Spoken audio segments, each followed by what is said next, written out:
Good morning. Welcome to the first session of the conference, and thank you for coming and joining us. And this is the 8th annual conference that we have, and we are teaching both what and how for deep learning at every level, so we have gone global. So here is global learning and communication, an experience providing professional development to faculty in India. So I do have a guest from India, and shortly I will introduce in the order that I have arranged. So first I'm going to start with, so we had gone to India in December and done an institute on new frontiers in global learning and communication, and this was Christmas and New Year. So you can imagine they must be really committed to come. And so it was really dead of vacation, and they were here. And so what you see here is that this was from December 28th to January 2nd, and after that we had a little mini conference for our students of Dr. Lakshmi's college. I'm just going to introduce. So here we went, and this is Dr. Lakshmi's college. It's a brand new college, and she built it. And they shifted into this building in June of 2012. They were housed in a school building earlier, and the college was started in 1989. I don't forget any day of that 89 till today, because I have been completely associated, because I was also in Delhi University at that time and was a chair in Department of Genetics, and it came from our applied science faculty. This college was the dream of all of us, but today it is really running very well, and they are celebrating the Silver Jubilee year. So Dr. Lakshmi's college is having Silver Jubilee, and we are having the Golden Jubilee. So we invited us for Silver, and we are called her for Golden. So that's nice, and this really, from every bit of stone, you know that it has come, and she has been associated from the first file of the college till today, 25 years. So that's very interesting for us. So the overview of the institute was that we wanted to really present the state of art, research and practices related to teaching, learning and communications in the new global digital era. We all know how the digital era is. It's very convenient, but very stressful sometimes when it doesn't work at the right time. You need it and it doesn't. So we need to have everybody up and kicking, how to make it a reality and a success story. Here is the welcome of our team by the Indian counterpart, and you see all the team members: Apurva, Irene, Nish, Dr. Denise Patmon, and Lakshmi, who received us. Of course, I'm in the corner here. So here is the 51 faculty who attended from India, all over India. 51 faculty joined us for this institute.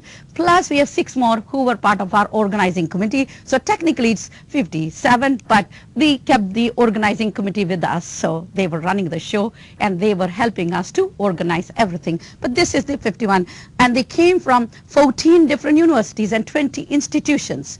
And so this was a serious group who knew it's a little time and we have to really do it very quickly. And they were completely committed. And this is the open air theater of the college where the group photo was taken. So who were the institute's faculty members and what were their contributions to make the success of the institute? Of course, I was the director and coordinator. So the dream was started in April. Hey, what should we do? Her Silver Jubilee is coming, or how should we be involved? And that was the time that we started working on thinking about it. And so I wanted, these days, I just love the mindset. One of my students is here, and she has come to attend because we love the mindset, don't we? And so mindset for adapting to the emerging technologies in the changing global scenario, that was my part, because I'm a geneticist and I love epigenetics, and we have one more professor who loves epigenetics more than me, right, Steve? So and we like the chromatin remodeling, and we want to change everything to our level of expression. We don't want to go by just the DNA sequence, but we want to say, how shall I keep it on and off, or have a good expression or change of expression, and I would be talking about it. Now we have Mr. Apurva Mehta, and he is our CIO as well as our Vice Provost for Technology, and he it was my real dream to take him to the college, which was new. He runs this campus so beautifully. And we want Lakshmi to learn that, how to do it. So that was my thing, that Apurva must go. So he did his job, and we enjoyed that company. Now, Dr. Denise Patmon was very crucial, because we need, if we have a digital era and we are doing work on the web, we must all be writing good in good manner. So reading, writing, speaking, and of course listening. That sometimes we forget. So listening, communication skills for global participation. She is a director of the CIT, which is Center for Innovative Teaching, and we have you all coming who have participated in it. And she is also an associate professor, College of Education and Human Development. Now, Dr. Nishikant Sonwalkar, he's here, and he is the adjunct professor of physics, and he is in Department of Physics here, plus he is a boss, editor-in-chief of MOOCs Forum, co-chair Educational Technology Circle, and MIT Enterprise Forum, Massachusetts Institute of Technology. We are very happy to have him in UMass, though he's in VDC, but he does teach, he runs a company, and he teaches physics to our students, and that's a very interesting thing. And he is building the next generation of online learning with adaptive learning systems. He says, hey, all of us cannot have the same shoe. Do you have 8, you have 6, you have 5, let's do it in that manner. So here is Irene Yukhananov, and she is the one who teaches me technology. So I really wanted to take her to India so that she can teach what she taught me. And they've all been doing this so well. And she is a senior instructional designer, e-learning and e-learning consultant, and an adjunct faculty who's teaching just like for us, College of Advancing and Professional Studies, University of Massachusetts, Boston. Now, here is Dr. Lakshmi. Now, she is, as we call in India, a principal of a college. You would say a president. Here we say principal. So she's principal, Shaheed Rajguru College of Applied Sciences for Women, University of Delhi, India. And here, the students who are coming are not coming from very, very high economic level. So the change in the students who come into the college, and in 3 years, what they become is they're going everywhere internationally. That is her best part that I like, that she brings somebody from nothing to such a level that they can compete anywhere equally across the globe. And she has students already inviting her to go to their places. So it's interesting. But now her college has become 4-year, and she'll talk about it, which has become a tech courses now, not just an honors program. Now beyond that, it's technical. So now we had the themes for the 6 days workshop, New Frontiers and Overview, we all did that, and Emerging Technologies and Communications, Instructional Strategies and Applications, Social Learning Theories and Application, Assessment, and Group Project. That was fabulous. In 5 days, they got trained. They just soaked everything into and quickly produced an online course with all the digital things that we taught. That was too fast. We were really wonderstruck. And now I do understand when I do a project presentation today with everybody together, I know how difficult it is. It's not easy. But they did a wonderful job, and we were actually amazed to see how it was happening. I'll give you a little taste of it. So here is the workshop brochure, and they had, Irene is going to talk about the pre-workshop survey, how we collected the information, what they are, what level they are, so that we can deliver goods as per their interest. So we had a manifesto, and we did charge a little money so that we can feel a little serious about it. Not too much, but a little bit, so that otherwise if it's a free concept, then people don't have the value. A little money is always good, and it helped us. Here is the inauguration, and she's inviting us for this, and here is the best part. We have the Knowledge Commission, National Knowledge Commission Director, who actually saw us in action, and he's the one who's in charge of it in India, next to Sam Petroda. He's the next person now, he's chairing that, and he is the ex-UGC chairman, and he also actually took us to his private institute now. Some of us went and spoke there. Look at colleges. IT tech, one room, right? We have 2 rooms like this. But Irene is going to talk about, I'm not going to do that. She'll tell what were the problems, how did we solve, because problems are going to come every second, but how do you solve? That's what she's going to talk about and tell us more.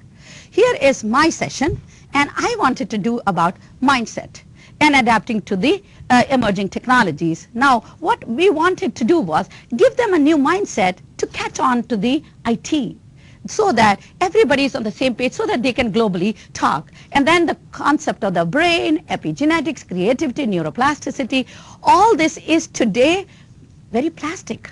We have a plastic car to get money, but we have now a plastic brain, so that we can have more of flexibility.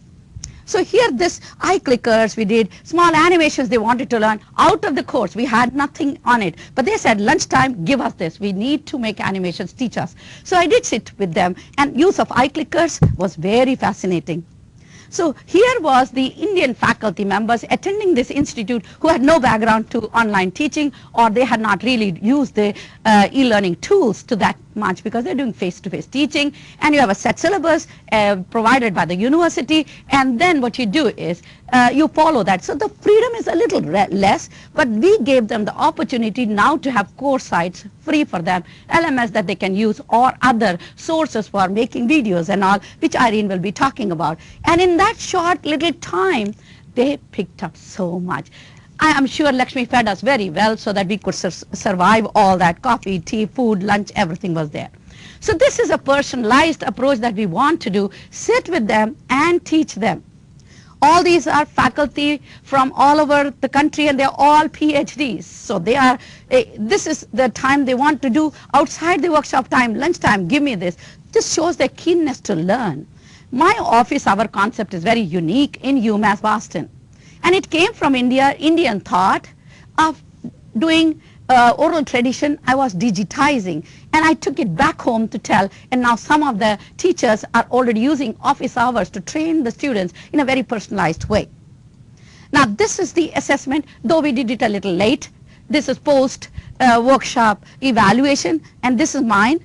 And so here you have 26 of the people who filled in these, what you call a survey monkey, which Apurva had made happily. And so we have some results to show you, but we want to have much better. If we had done immediately, some of the feedback we do have, but this is what is come out. And it's not so bad. They did learn some bit, and they have changed a little bit in their mindset, and they have been motivated. Now I'm going to give the floor to Lakshmi, who can talk about her college and how did she fulfill her dream. Okay, I can do that. Thank you, Sarah, and a very good morning to all of you. I take greetings from the faculty and staff and students of Shaheed Rajguru College of Applied Sciences for Women, Delhi, India. In fact, they were all very, very excited when we had this international institute. And I must my panelists.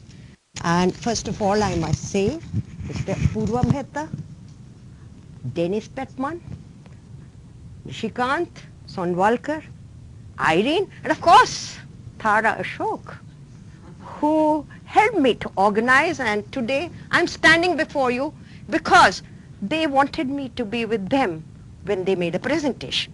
So that's why I'm here today, to make a presentation about this International Institute and what my faculty and my students learned from this particular workshop.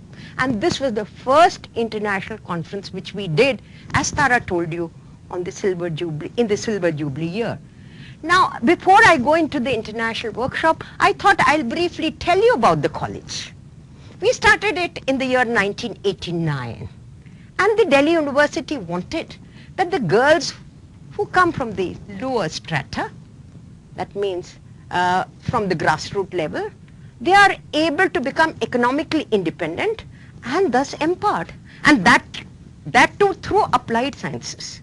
So they said, Lakshmi, can you start this college? Okay, I was an academic person and I was teaching botany, and therefore I was a little hesitant, but of course my hesitant steps took me to this college, and I said, okay, let me try it. And therefore they told me to start with certain courses which were called applied science courses, Bachelor of Applied Science in Electronics, Bachelor of Applied Science in Instrumentation, Bachelor of Applied Science in Food Technology. We started with the 3 courses initially in 1989, and that too in a small school building, which was shared with another college, College of Business Studies. And it was a co-ed college. Ours was only for girls. And later on we introduced BSc Honours Computer Science and BSc Honours Biomedical Science. Interestingly, all the students were supposed to get training in the industry. You know, the industry people used to ask me, oh, you're not a technological institute. Why do our students want to get trained in the industry? I had to explain. And they would make them stand, 8 weeks in second year, 8 weeks in third year, they had to go to the industry. So they would stand and they would see, then they would phone up, ma'am, we want to go inside the industry, because I had told them you have to do work with your own hands. Otherwise you don't learn whatever skills you require for the jobs. And therefore, they went inside the industry and each one of them got trained, hands-on training were given. When they came back, they were so excited. They wanted to learn things because theoretical knowledge was being given in the college and the practical knowledge they acquired in the industry. There were many questions and they could get the answers to those questions by coming back. Earlier only 10 industries were training the students, and today there are more than 150 industries training our students in for various aspects. And later on, all these courses have become BTech from this year. It's a 4-year program. In fact, that was my dream. Can it become a BTech? Because you see, initial entry into industry, they say, do you have a technical degree? What is BASC? Is it Bachelor of Arts and Science? I had to explain to people what it is. Now, BTech in electronics, BTech in instrumentation, food technology, BTech in computer science, and BSc Honours Biomedical Science. These are all 4-year duration program. Now, the curriculum, interestingly, has been changed from this year. We have, all the students have to do certain foundation courses. And they have 12 foundation courses, and all the courses are interdisciplinary in nature, and then they do a discipline 1, the major one, and the discipline 2, the minor, and then they have applied courses so that after 2 years they can get out of the college system and go into the industry and take up a job in case they cannot pursue higher studies. Otherwise, they can go for the 3-year program, they get a BSc degree, and if they do a 4-year program, a BTech degree. And then this is the college entrance. That is the workshop which we had done, and this we have a girls' hostel, and we have more than 100 girls who are staying with us in the hostel. Next. Our infrastructure is very good. Thank God we have got enough money and funding from the Delhi government. And you can see the amphitheater here. That's the academic block. That is our computer laboratory. Our library is very well equipped. It's a 3-floored air-conditioned library. We have made it RFID enabled. And today we'll be starting this whole process from the next year, means next session. And we have students we have a Cisco, a certified networking academy, and this is the only college which is having this academy, and it's an online course which they study, and there are instructors, you help them, and this course which is done is this certification is valid worldwide. And well, I have the institute follow-up. Well, as I told you, when Silver Jubilee year approached, the governing body asked me, can you do an international institute for the faculty? I was a little amazed how I could do. So I approached Tara. I said, Tara, can you help me out? And can we do an institute? Tara is all the time. She is the one who is so enthusiastic about it. I'm sure it will not fail, and it works. And she made it work. And I must say that enthusiasm was so infectious that it percolated even to our faculty and students. So that was the interesting thing, and we got all the feedback from the students. Can I have the earlier slide? Today the question about mindset is being looked into in deeper terms by our teachers, and different technologies are being tried out for teaching. Courseware sites are being used to upload the course content, and students are being invited to view and comment on their effectiveness. Videos and web links are being provided on wiki spaces. I know Irene and Apurva help them to do that, and to help students learn difficult concept. The concept of office hours. has come up, and now the teachers and the faculty members are practicing this, and the institute's faculty members' enthusiasm, I must say all of them were very, very enthusiastic, and that has become infectious. In fact, along with the IT skills, we require the writing and communication skills, which is very, very important. And I must say, Dr. Denise Patmon, she was so good. People were so happy with her, and they really enjoyed. And yes, they are now attempting how to write. Now, there are, one of the faculty members has made a course called ELDC 201 in semiconductor devices. She has enrolled 36 students, lesson plan, reading list, and uploaded class presentation so that students can see, and started discussion board. Of course, it was not used. They are starting to use, and peer evaluation, quiz, and self-evaluation have been done, and they have made YouTube videos available to course content and provided links to some additional site as nano hub, so interested students can explore more. There have been many, many feedback, and in fact, feedbacks are too many, and I think the time is running out. So Tara is wanting that I should finish. So I think that's what, and yeah, okay. So I think I'll stop at that, and if you have any queries, you can ask me. Thank you very much.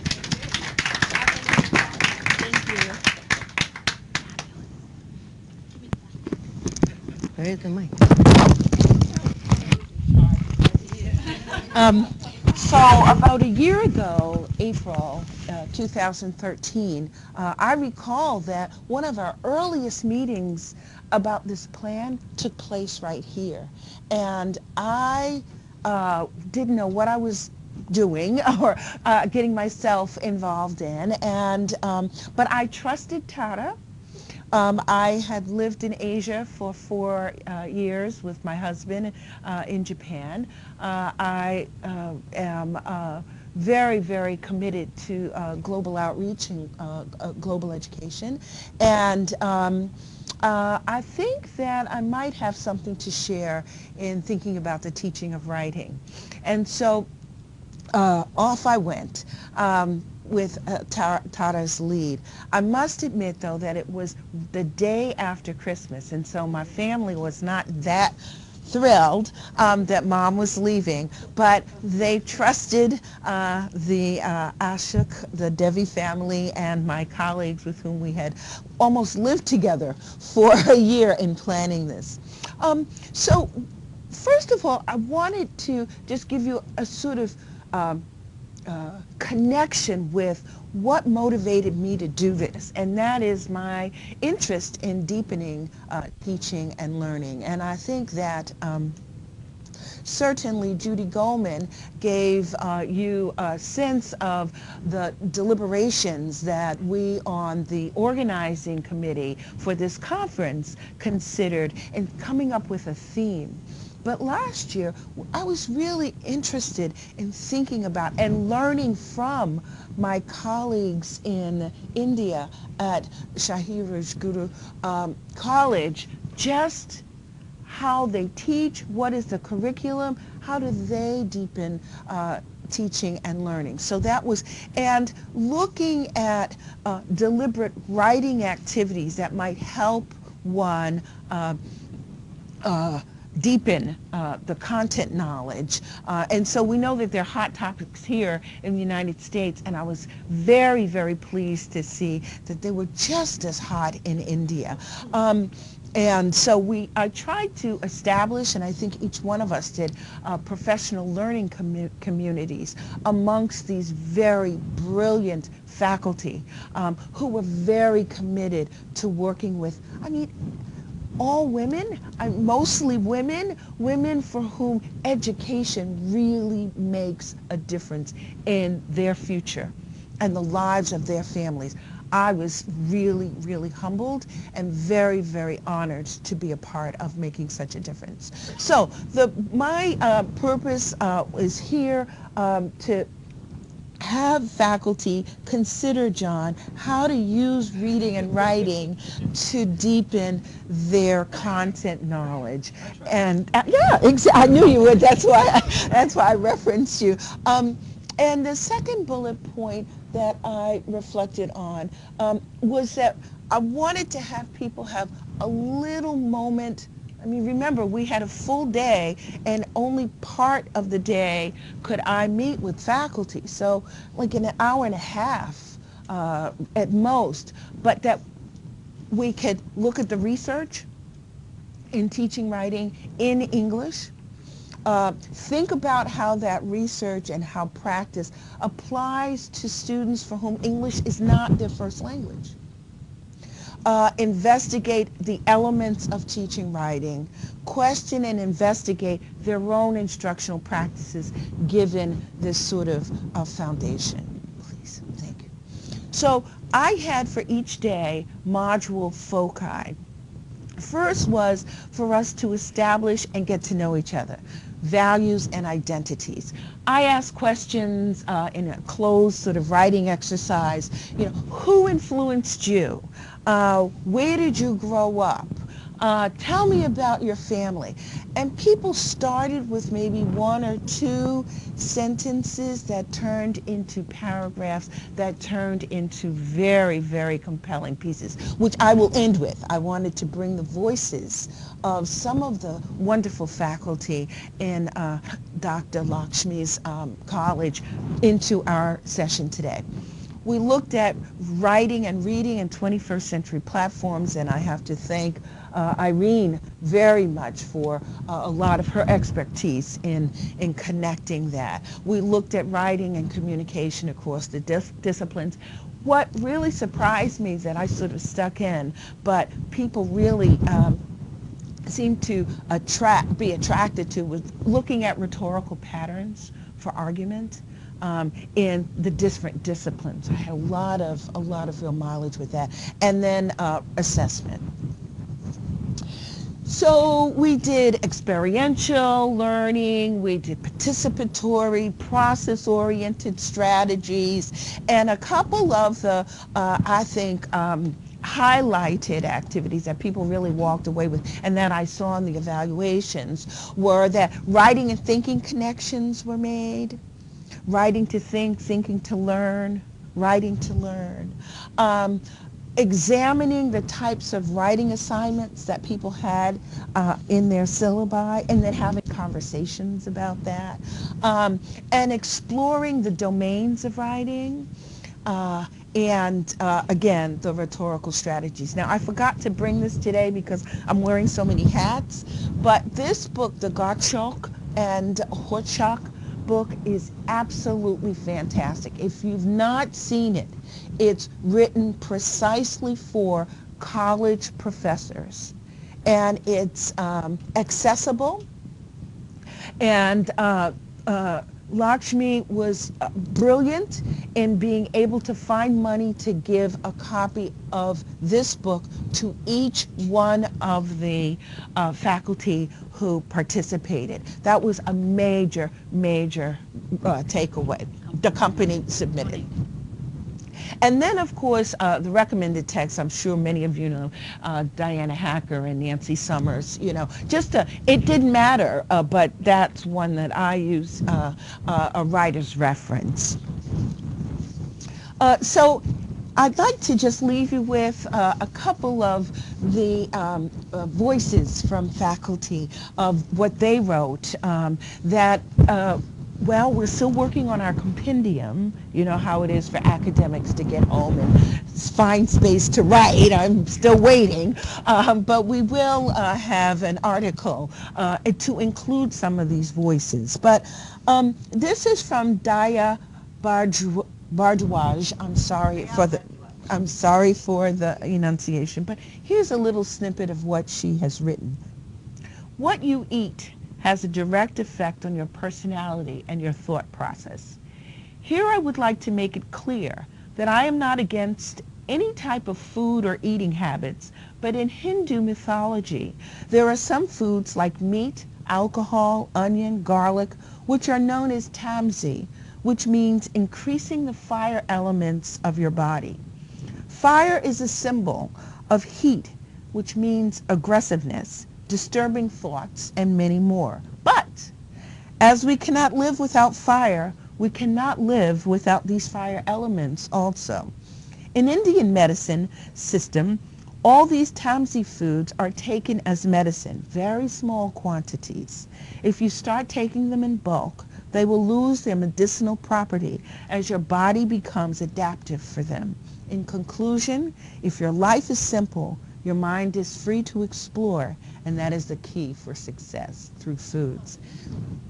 These were written, my colleagues here, during lunchtime. This was homework that I was giving. We'd meet in small groups, and it's part of a much larger exploration of how she was applying writing to learn, what she tries to do in her classroom. Yeah, I know, exactly, exactly. Here's someone else. I'm sorry, quickly. I keep myself in student mode all the time, so I keep learning from every individual in every situation I find myself in. So for me, it is very difficult to pinpoint any individual as a best teacher, but there are many people who have contributed in shaping my life. I learned a lot in this workshop and hope to benefit my students by the knowledge provided by the trainers. Interesting. Two more. This is Divya Saxena, who wrote about integrity. To me, an instructor's integrity signifies respect for students as partners in exploring and in learning together. All students have a unique and valuable perspective, a life history, and a need to express themselves. Too often, students' voices are lost in the rush to communicate information. More than information, skills, and techniques, much of my teaching methodology reflects a simple ideal. As students accept the freedom to identify and pursue their own learning goals, they also take on the responsibility of articulating and meeting those objectives, knowing that I will share the process with them. Whoa. That's, whoa, very, very thoughtful, very, very deliberate. Lastly, this particular Deepa Joshi talked about a professor who impacted her. I believe I'm an individual who is constantly curious to discover the vast frontiers of food technology, particularly food microbiology. During my postgraduate studies, I was deeply inspired by my microbiology professor, and I still remember him each time I'm about to deliver a lecture. His passion for the subject and hard work was indeed so infectious that I continued my study in microbiology at the PhD level, and am still as inquisitive today as I was when I first started in the field. Recently, the university also granted me an innovation project that deals with the antimicrobial effect of silver nanoparticles on food spoilage bacteria. I still possess immense gratitude towards my professor for generating the passion for the subject in me. If my professor is my inspiration, my lovely students are my motivation. I will end here. Thank you very much. Oh, here are my evaluation comments, but we will. Irene, Yukhananov. Thank you. Just listen to Denise. Oh, thank you, thank you. No, we're listening to We you. can have questions together. Oh, sorry.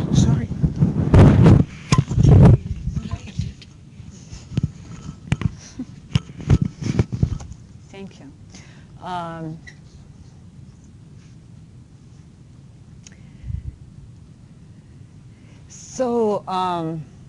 For me, it was quite an adventure again when it started, and how they say, it's a journey. So sometimes you don't know where your destination is. So that's what we experienced. So I felt that though we tried to prepare here as much as we can, and I know we work across oceans. We had a team of students and ed tech team here and over there. So we did that work from across several oceans 13 and a half. Can you imagine? It's 13 and a half time zones. I don't know why it's a half, but that's true. So like talking on the phone, yes, 13 and a half.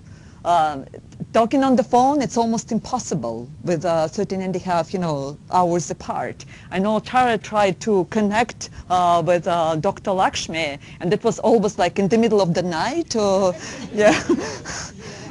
Because it's almost impossible. So can you imagine? It's like, this is kind of terra incognita, India. It's so, anyway. So when we were preparing, I had a very vague idea what these people are, who they will. I didn't know, first of all, that mostly they will be women.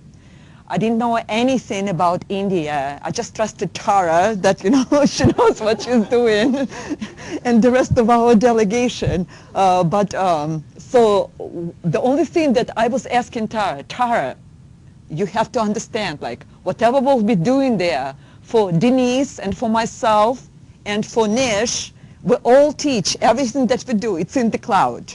You have to have us. I need a high wire, internet, like otherwise we cannot teach. So you can imagine, like, what happened. When we arrived, actually, there was no internet on campus. So we solved the issue, but I'm saying again, it was, I'm guessing, with, this amazing team of people, you can solve anything in the world, because like actually it turned out that after all we were teaching them, and imagine like we have hands-on workshops on this hotspots that's been attached to computers. So we could do that only 30 at a time, because other, like that's what been allowed. So which means we have to completely redesign everything we did. And it's not like we go and do that all the time, like each of us. And we were supposed like to, act as something that been well orchestrated. And, but it worked amazingly. There was like no major disasters, even like, the lack of internet, it worked out. So again, we had people from, various backgrounds who only 5 or 6 who were participants, but they also been an organizing committee who came from outside of Delhi as well to this workshop. Again, for us, and Nish will talk about his rather complicated setup they've been faced to, and they were developing and delivering their final project in adaptive mobile learning platform. So my concern was, okay, how we assess if actually they know anything about computers. So we created a survey, which actually they really enjoyed taking, with kind of non-standard questions. Some of them took it 3 or 4 or 5 times. I don't know, maybe they really liked it. So we did the Google form, and really like 3 days, after like we arrived, all our participants took that survey, yeah. Yeah, and all of these, women, amazing teachers, they look like students. They're very young, and of course, like you can't remember their names, right? And they look like, and they are all in their mid-20s mostly, yes? Oh, many of them. Anyway, so we came up with 26 questions, as simple as, for example, do you know the answer? Yeah. What is the similar to a copy machine except that it creates a digital file of the image? Anyone? Okay. Scanner, yeah. 2 more challenging. To run power-hungry programs such as video editing software. Those of you who don't like, the computer needs a lot of? Yeah, I see. So anyway, so, and they're all kind of, this kind of questions. So, and then we assigned, entry competencies, from 0 to 26. Then we form groups, kind of people of various specialty, like let's say the person in food technology and computer science and electronics. In each group, we wanted to have someone who supposedly knows more about computers, so we planted like 2 or 3 people with computer science degrees in each group, right? That's what we did. Next slide. And we left them, we taught them much as we can, like with technologies, with several technologies. I think for for something that they really could create a community of learning, Wikispaces was, indispensable. It was great. Because everything else, they could create courses, and again, Nish will talk about his platform. I taught them as much as I could, like course sites, which is very easy to use, and it's kind of, we're very familiar here on campus. It's a public interface, with the latest and greatest, everything in the cloud, adopted widely in the world. Everything that, again, interactive, free, online learning platform to engage and assess learning. So that's what we taught them, all of us. I think that was very overwhelming. I don't know how they handled them. They're absolutely amazing because it was really a boot camp. It was long days, and each of us tried to teach them something. Anyway, so next slide. I taught them, of course, the most, the fun, the most probably relaxing and the fun workshop. We taught them how to upload, how to, broadcast themselves. Oh, we brought headsets. And I taught them how to upload videos so they can create, small tutorials or video lectures of themselves and upload them to YouTube, and you can make private channels on that, this stuff. They also, none of them, pretty much the whole India is using Android phones. They basically took it to the next level because many of them say, oh, we can upload from our own phones. So they basically found out, again, how to do that, upload to YouTube just using their phones. Again, with kind of, with the technology, you can have, a lot of solutions from very simple to rather complicated, but I guess it's just at our, fingertips, this technology. So all students were very motivated, and that, what we need to succeed in what we're doing. And that's my survey, yeah. Thank you. We have Dr. Nishikant from Microphone, please. Microphone. Oh, microphone.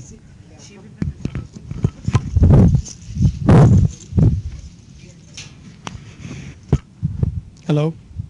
You want me to run the slide for you? It's okay. Yeah, no, I think that's fine. I can do it. So, so the task there was, you already know the background. So we are going to the strange land, which I'm not too stranger to myself. So half of my life I lived in India and half here. So I think it's kind of to join the bridges between them.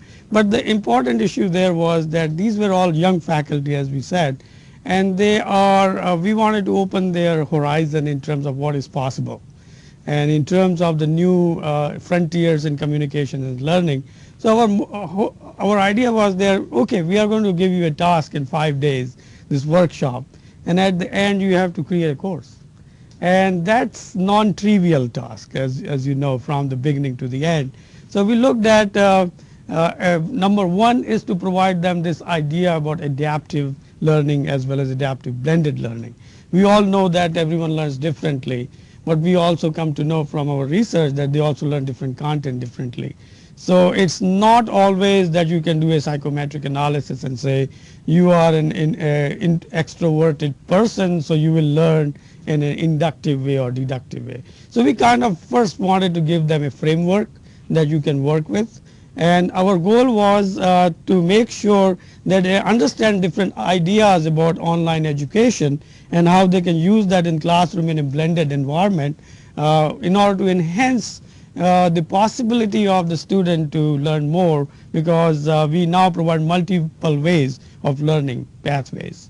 So if you understand there that you have to start with pedagogical framework. So that's what I proposed to them as a learning cube model, which I'll talk to you about very quickly.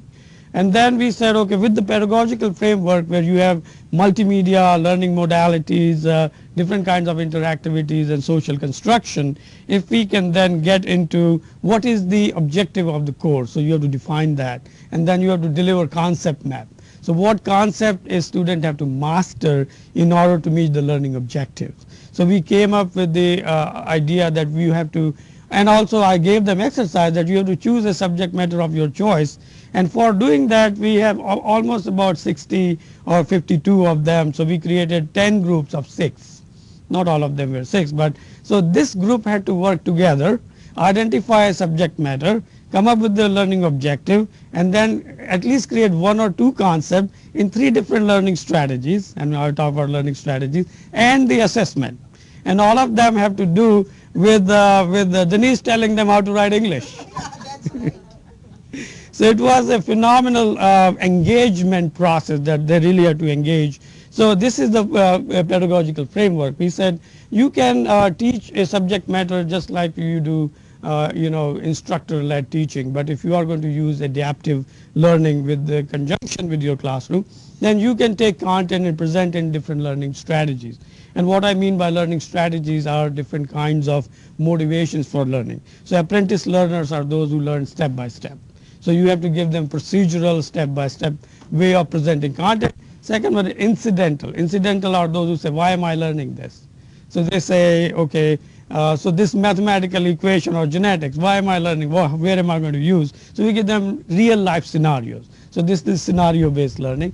Induction is based on examples. So you say, okay, here is a genetic example. When you follow these examples, now you understand what we talk about, what is epigenetics, or what is physics for that matter. I teach physics, so I should use physics examples. So if you look at in that, then you go to deduction. And in deduction, you say learning by doing. So we are going to give you a little bit of an exercise.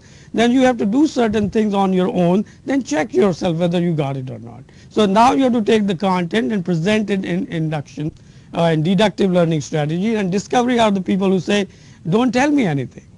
Wait, don't tell me. That's the model. So they want to be motivated by the puzzles, games, and all of that. So that's what we call as discovery-based learning. So now they had a choice. So I have to teach them what all these learning strategies mean and how you can sequence them in terms of your content. That's what I call non-trivial. And then they have to also do assessment as well as some social construction where they now have to do team learning and team teaching.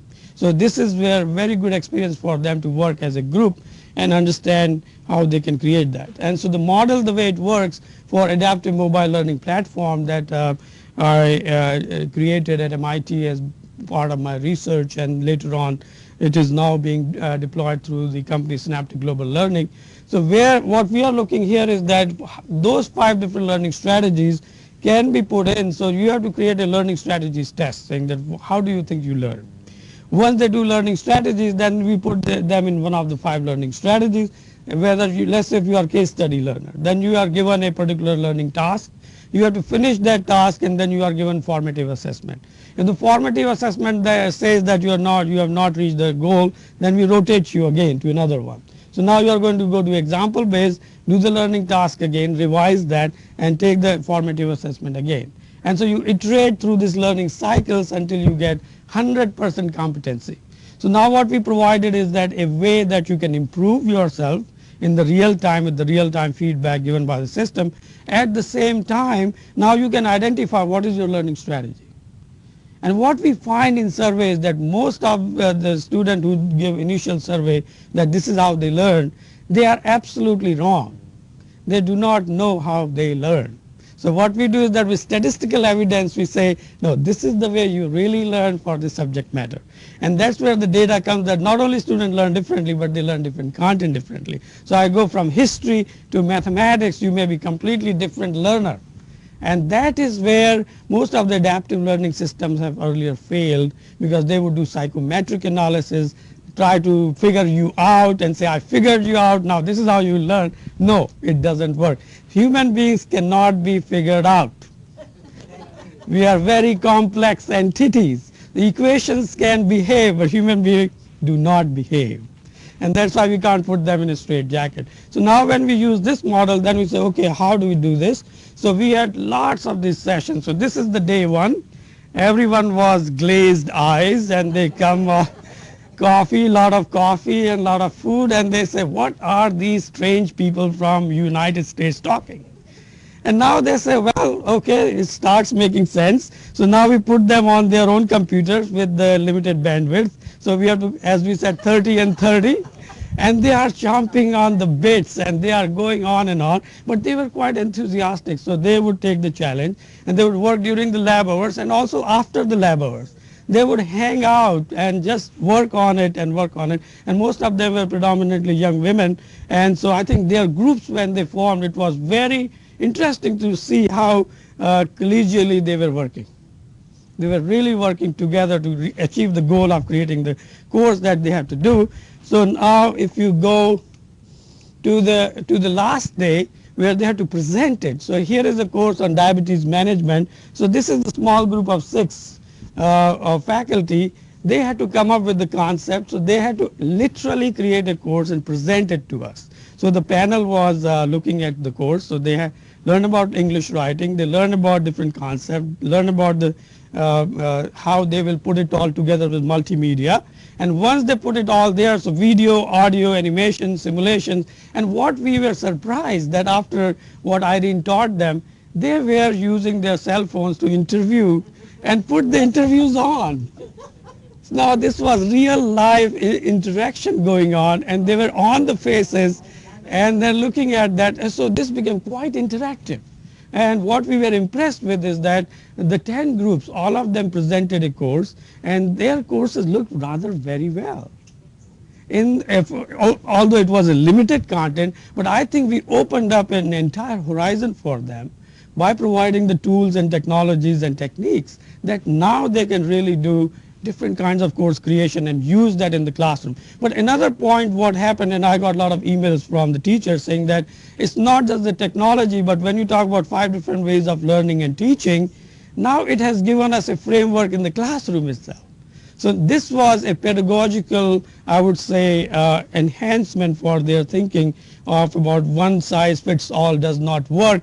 As I always say, if I ask all of you to wear size 8 shoe, most of you will be uncomfortable walking. The same way, one size fits all teaching does not work, so we need adaptive individualization. Thank you.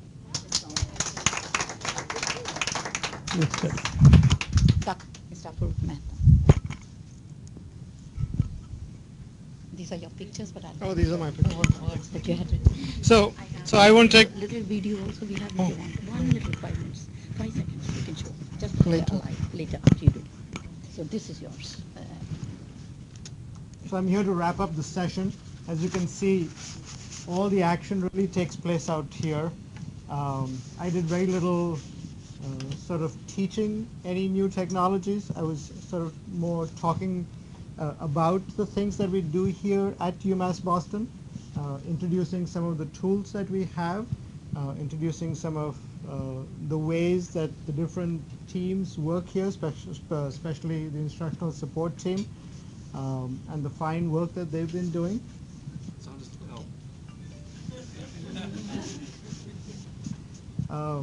So that was really my role, and for me itself, I think hearing what Tara spoke about and hearing what Nish and Irene and Denise and how they all sort of brought them all these different facets together into a course, I think was equally eye-opening for me as well.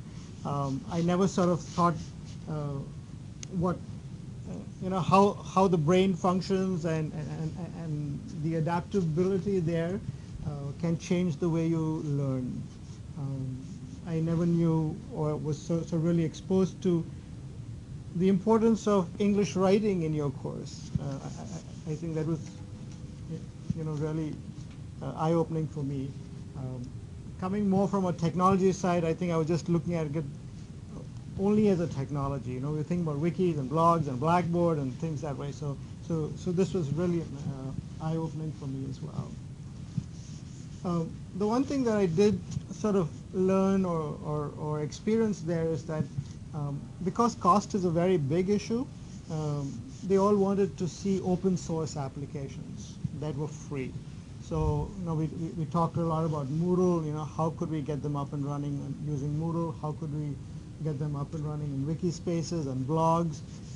Different tools that are sort of open source based. So there's not a lot of investment up front. So that was one takeaway from that. The other thing I learned is that the world is flat. All of us might think that it's not, but I think if you look at it today, the world is flat. Our blogs are hosted in Australia. Our wiki spaces are in California. So it really does not matter where your content is. You can get access to it. Whether you're in India or whether you're in Boston, you can get access to it. And the information that their faculty receive is the same information that my kids who go to school get, right? So now that competition has just sort of has exploded. I tell my kids, not only are they competing for a job within people who graduate from here, but they're competing for jobs globally.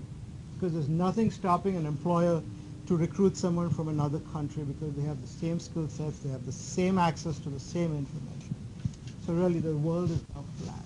And really that's really why it's so important for us to sort of try and share that information with everyone. So I will end here, and I'm just going to show you a little bit of something here. Thank you.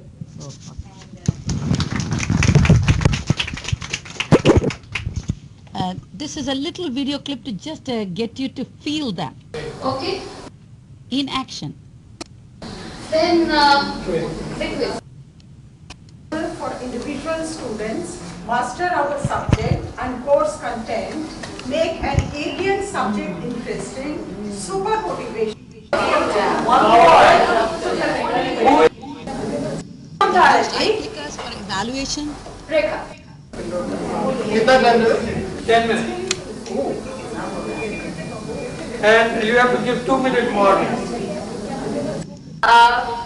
This is what happened to us. He is captain of the ship. He shoved us into the water, and he is active self-paced learning. Let's see how we are keeping pace with us. Who is this person? Energetic, cheerful, passionate, caring. 3 seconds. Yes. And you got it right. What we learned from Taraji. Rekha. Well, she is an institution in herself. To always be available for individual students, master our subject and course content, make an alien subject interesting, super motivational, and epigenetics and brain plasticity. These are the 2 new ideas she brought awareness about in us. Thank you so much, Miss. To an English teacher, they were very alien indeed. You don't have a brain left, never mind the changing brain. Next one. This is what happened to us. He is captain of the ship. He shoved us into the water, and he is active, witty, super fast, organized. 3 seconds. Nishikant, Sonwalkar. And what we and what we learned from this, Deepa will speak. The Rishi pedagogy, adaptive learning and teaching strategies. I'm sorry, Dr. Jesh. Multidimensional pedagogies generously made AMOL available to us for designing courses, mentored us in instructional design. Thank you. That's what we were doing, and that's what happened to us. Well, he was very generous. He kept going round and round and speaking to us, which is very good. Third person. This person is a walking encyclopedia, cool, calm, and collected, very articulate, very oh my God.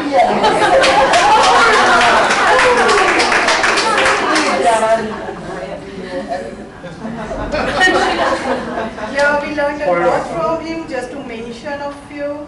Amazing overview of the educational technologies, cutting edge learning management systems, and teaching tools with their pros and cons.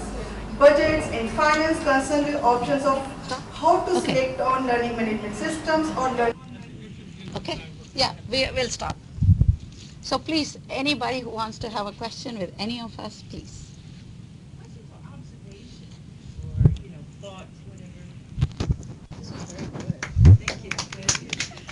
I have a question about the professional learning communities. If you could speak a little bit about that, how those formed, or if it was more informal or formal. Thank you. Thank you. Well, part of the process-oriented approach to writing is for one to write and then share one's writing. And so given the constructs and sort of the guidance, the questions to motivate people, we then talked about, safe spaces and at every class we'd have a write into the day, a write into the module, as it were, so that by about day 2 or day 3, people had internalized the process. They look forward to getting feedback from each other, to look at each other's pieces of writing, and so then we could connect the research, for example, to what are you observing about your own writing, what are you observing about the assignments that are in your, and what are you observing about perhaps what you're doing in Nisha's module, so that those communities just sort of form, particularly when we put people in groups as well. Thank you, Garrett. Anybody else, please? Yes. I was very interested in a comment a little that said integration of heart, body, and mind in learning. I'd love to hear more about that. Our new Vice Chancellor, Professor Dinesh Singh, wanted that the students think about what they are doing in the society. How do they behave? And he has introduced the autobiography of Gandhi as the textbook, but every student is supposed to keep a notebook and they have to write how I have experienced what Gandhi experienced during his lifetime. If it was about truth, am I telling the truth? Am I honest with myself? All these things they have to know. And in fact, the interesting point is the teachers have also started thinking about how I am behaving. Am I a role model? So these are the questions which are coming up in the classroom, and each one, the student as well as the teacher, they are thinking about it. And I think it's a very good initiative.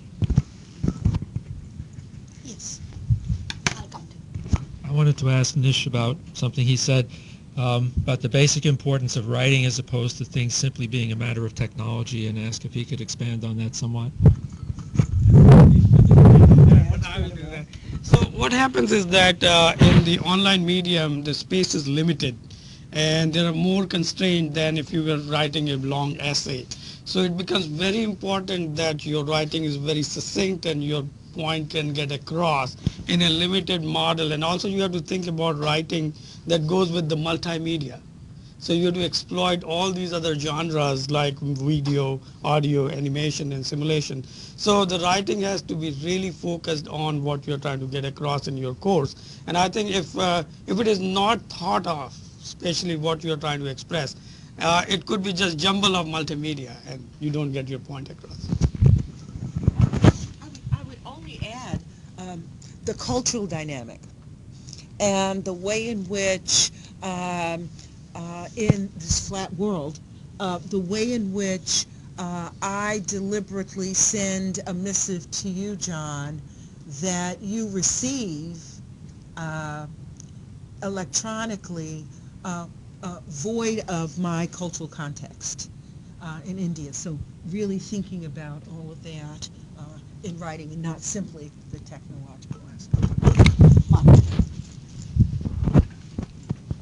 Thank you. I am very interested in seeing students satisfied with adaptive learning strategies. I think that I agree our students in economics here are using an adaptive learning system that is technology-based and are very satisfied with the personalized approach to that.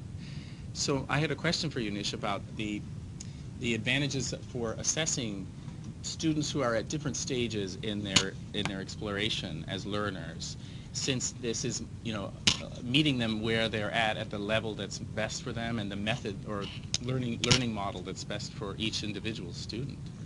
I'll have to just ask what forms of assessment take place for that, and is it in a technological based system? But I need to hand the microphone back up. Can we get that back up there? One is adaptive presentation of content. So there are two aspects in that. One is the the content that is being presented in an adaptive way in different learning strategies. Other one is adaptive testing, where you are providing the content based on what level they are in. And that gives them a satisfaction that I'm learning at the level, and then I can be then brought to the higher level from where I am. So at least there's a baseline. So in the adaptive learning, you have to do continuous assessment and formative. Those are the formative assessment. You can't do 3 midterms and 1 final. Because what happens, that does not give you the data that you're looking for in adaptive system. So it's incremental. Yes, exactly.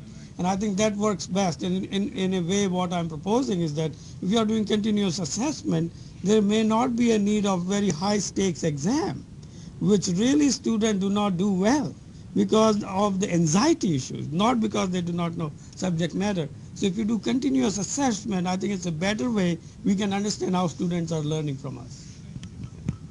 I have a sheet like this. You can do electronically your evaluation, or you have a sheet in your folder which you can please use. That will be very, very helpful for us to look at. And you can put it in the session evaluation folder, and you can drop it off here. And I must conclude here. You can see this is just acting like one unit. That's what I love in all classes. Yeah, we're just been together with all the difficult things and with the good things, but we have come out alive and kicking and talking about it. That is the joy of today. Thank you for having come today and joined us to listen to us and encourage us.